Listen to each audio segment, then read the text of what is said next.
Did someone say 17? So I hope that helps you with these frequently asked questions and common concerns about balloon twisting that I was able to find online.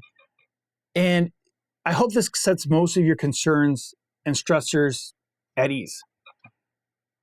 Balloons are an art form. There's some science behind how we do it, but it's about being relaxed and being at ease with it. Again, it doesn't matter if it comes to, are you concerned about it being popped or being creative enough? There's simple solutions to all those things. And I hope through this series, you see that.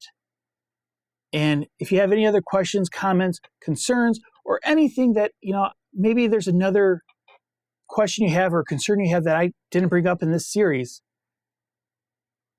leave a comment and I will respond. And if we need to, we'll make a video about that too. Because ultimately, I want to help you be comfortable in this beautiful art form. I want you to master something that you can be passionate about and love. And it might just be for your own kid's party, or it might be something as a side hustle, or it might be something as a long-term career. I don't know. But if I can play a small part in that journey for you, I want to help. Because my ending goal is I would love to someday go to some of your classes and learn things from you that I never thought of.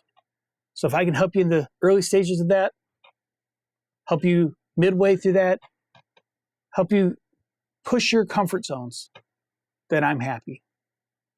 Because ultimately, what it comes down to is this. A smile is free. A thank you only takes a moment. But an encouraging word at the right time can change a life forever. For me, I had a lot of great encouraging words from mentors who encouraged me on my journey in balloons. If I can spread that to the next generation of twisters, and you can spread smiles, spread thank yous, and spread encouraging words, then it's a good day. Adios.